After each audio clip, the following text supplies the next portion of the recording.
আমার মা কিন্তু খাবার দাবার নিয়ে খুবই খুঁতখুঁতে, তবে এই ক্ষেত্রে দেখলাম খাচ্ছে এবং মন খুলে প্রশংসা করছে। মা বলছে দারুণ খাবার। তারপর তুলি চলে গেল গলদা নিতে, বেছে ঠেছে গলদা টলদা নিল এবং তারপরে গেল মাটনের কাছে। মাটনের কাছে গিয়ে ওর বক্তব্য হচ্ছে যে আমি যেন বলে দিই কোন পিসটা নিতে হবে, ও বলবে না কারণ ওর লজ্জা লাগে। কি সফট, কি সুন্দর এসব ঢপের কথা বলে ফাটাফাট মারছি। তারপর একটু চাটনি, একটু মালাই চমচম।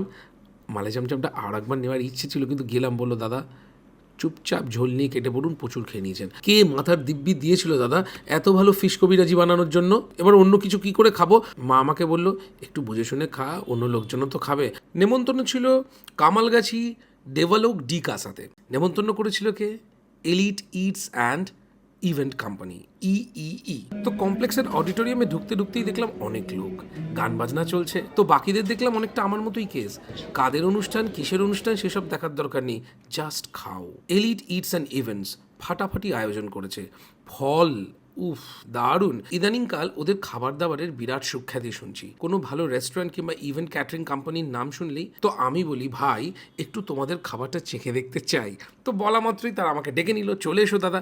আর তারপরে আসলো সমস্ত ফ্রেশ ফ্রুটস। ভাই এই বাজারে এত চমৎকার ফল কে খাওয়ায়?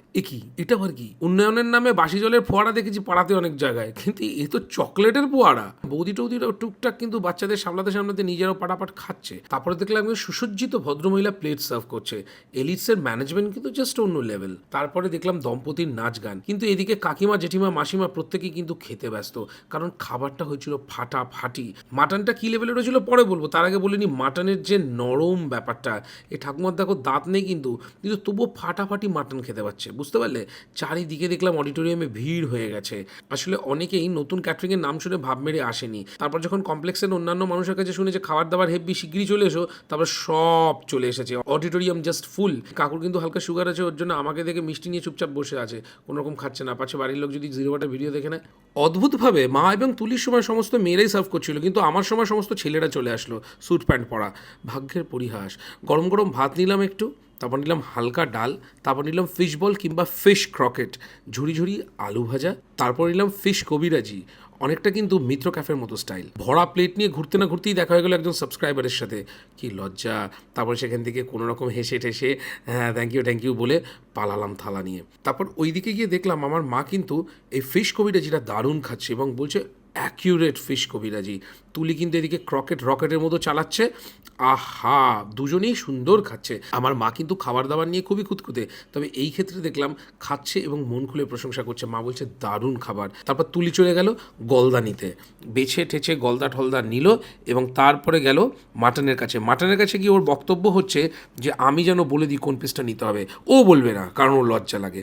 আমি বলে দিলে তবেই ভালো, আর যদি না বলি তাহলে আর রেহাই নেই। সাথে নিয়ে নিল চিকেন রেজালা, ইয়াস মাটন, চিকেন, গলদা সব আছে। আহা, ফিশ ক্রকেট আবার আমিও রকেটের মতো চাড়লাম আর কায়দা করে দেখালাম কত সফট। তারপর একটু ঝুড়ি ঝুড়ি আলু ভাজা দিয়ে হালকা করে ডাল এক গাল মেরে দিলাম। বেশি খেলাম না, বুঝেছো তো? কিন্তু আলু ভাজার মধ্যে বাদাম টাদাম কারি পাতা ফাটাফাটি ছিল। আর মা বললো পোলাওটা একবার খেয়ে দেখ, দারুণ হয়েছে। আর তুলি ওইদিকে টুকুস টুকুস করে গলদা সাটাচ্ছে। আমিও এক কামড় দিলাম ফিশ কবিরাজিতে। আহা, এ কী জিনিস রে ভাই! মাছে ভরা, যাকে বলে ওভারলোডেড ফিশ। উফ, কে মাথার দিব্যি দিয়েছিল দাদা এত ভালো ফিশ কবিরাজি বানানোর জন্য? এবার অন্য কিছু কি করে খাবো? মা আমাকে বলল একটু বুঝে শুনে খা, অন্য লোকজনও তো খাবে। এখানে যেহেতু একটা এঙ্গেজমেন্ট পার্টি, তো স্বাভাবিকভাবেই এখানে অনেক রকম নয়েজ আছে, গান বাজনা ডান্স এভরিথিং হচ্ছে। তো এক্ষুনি আবার একটা সঙ্গীত পরিবেশন হবে। তো সেই ক্ষেত্রে আমরা মনে হয় না খেতে খেতে খুব একটা কথা বলতে পারবো। তো ব্যাকগ্রাউন্ডে যেগুলো বলছি এগুলো একদম জেনুইন এবং মনের কথা। পোলাও আর চিকেন রেজাল্ট একসাথে খেয়ে দেখ, অসাধারণ লাগে। তো চলো আমিও ট্রাই করি। অসাধারণ হচ্ছে পোলাওটা, কথা হবে না। তো আমরা সবসময় যে কোনো অনুষ্ঠান বাড়িতে আসলে এরকম ক্রাউডের মধ্যে ভীষণ পছন্দ করি খেতে, তার কারণ জেনুইন রিভিউটা কিন্তু ক্রাউড থেকেই পাওয়া যায়। ওই ফাঁকা বিয়ে বাড়িতে এসে গোল দিয়ে চলে গেলাম, কে কি বললো শোনার দরকার নেই, আমি তো রিভিউ করতে এসেছি ভাই, এরকম বিষয় নয়। চিংড়ির মালাইকারি আর চিকেন রেজালা ফ্যাবুলাস। আবার ওইদিকে চিংড়ি নিতে গিয়ে দেখলাম এদিকে মা এবং তুলির ইন্টারভিউ নিচ্ছে এই দাদা, যে কেমন হয়েছে খাওয়া দাওয়া। মাঝে মাঝে ভুলে যায় আমিও একজন ফুড ব্লগার। আমার মা এবং আমার বউ থাকলে আমাকে কেউ চিনতেই পারে না, দেখেছি। উফ, আমি এদিকে আগে মাটনটা থালা ভরে নিয়ে নিই, ওইদিকে ভিড়টির হয়ে যাবে ভাই। আহা, পছন্দের পিস নিলাম নিজের ক্ষেত্রে, ওরকম বলে দিই ওটা দিন এটা দিন। তারপরে তুলিকে বললাম এইদিকে কি আছে দেখেছো? আচ্ছা ওটার নাম কি? মালাই চমচম, খেতে হবে হ্যাঁ। তারপরে টুক করে আবার ওদের মাঝখানে বসে সাট খেলাম।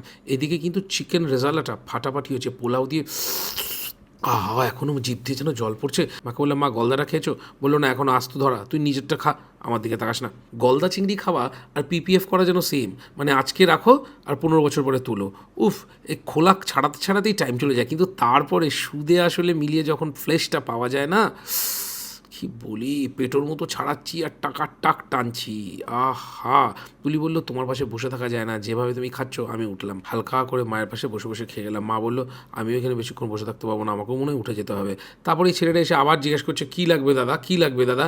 উফ, এই এলিট ইটস অ্যান্ড ইভেন্টস যে হারে সমস্ত ব্যবস্থা করেছে, তুমি বেশি না খেয়ে থাকতেও পারবে না। এক তো ফুড টেস্ট ফাটাফাটি, আর সেকেন্ড হচ্ছে ম্যানেজমেন্ট জাস্ট অন্য লেভেল। মালাই চমচমটা মা একটু নিল, নিয়ে আমায় জানালো দুর্ধর্ষ। আমি ফাটাফাট পাতে রাখা যত মাটন ছিল সব খেয়ে দুর্দান্ত টেস্ট হয়েছিল, জাস্ট মুখ মেরে যাচ্ছে না। যতই খাচ্ছি মনে হচ্ছে আরও খাই। তুলির থেকে এক কামড় পাঁপড় খেয়ে বললাম কি কোথায় যেন চলে গেছিলে? তুলিও খেলো 1 চামচ মালাই চমচম, বললো বাহ দারুণ সোমো, দেরি করো না। তারপরে খেলো আইসক্রিম, আর আমি এদিকে মাটন মেরেই যাচ্ছি। কি সফট, কি সুন্দর, এসব ঢপের কথা বলে ফাটাফাট মারছি। তারপরে একটু চাটনি, একটু মালাই চমচম। মালাই চমচমটা আর একবার নেওয়ার ইচ্ছে ছিল, কিন্তু গেলাম, বললো দাদা চুপচাপ ঝোল নিয়ে কেটে পড়ুন, প্রচুর খেয়ে নিয়েছেন। বললাম ঠিক আছে, মজা করছি। যদি ওরা যাচাই দিচ্ছিল, যতবার চাইছিলাম ততবার দিচ্ছিল। সমস্ত কিছু সাঁটালাম, চাটনি, পাঁপড়, মালাইচম। মালাই চমচমটা আমার খেতে ইচ্ছা করছে। ও, এই ক্যাটারিংয়ের ওনারের নাম হচ্ছে অর্পণ। অর্পণ এবং ওর বাবা দুজন মিলে এটা চালায়। অর্পণ মাকে ধীরে সুস্থ বললো কাকিমা দাদাকে বারণ করুন, আজ যেন না টানে, শর্ট পড়ে যাচ্ছে। মা বললো কি শুরু করেছিস কি, সমস্ত জায়গায় এসে নিজের বাড়ির মতো খেতে থাকিস। অর্পণ বললো ভাই দারুণ হচ্ছে, আর খাবো না। অর্পণ বললো থ্যাংক ইউ দাদা বাঁচালে। যেহেতু মা আমাকে বকেছে এত খাচ্ছি কেন, তার জন্য অর্পণ খুশি হয়ে মাকে 1 পিস মালাই চমচম আবার খালো। এদিকে নিরামিষ আইটেমও ছিল ভালো ভালো, আমরা যদিও খাইনি। তারপরে তুলি দেখলাম, এ কি তুলি এখানে এখনও আইসক্রিম খাচ্ছে। ও বিপাল কানে কানে এসে বললো এটা 3 নম্বর বাটি।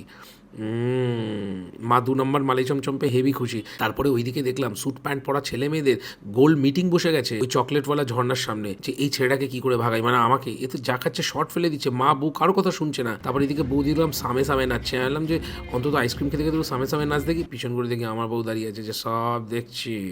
আনলাম ওকে ওকে। তারপরে স্যুট প্যান্ট পরা নিপাট ভদ্র ছেলেটি তুলিকে এসে বললো দিদি এই যে জল, আমাকে আস্তে করে হাতে জল দিয়ে বললো দাদা প্লিজ এবার কেটে পড়ুন। তবে সত্যি কথা বলতে elite eats and events just ফাটাফাটি, দুর্দান্ত।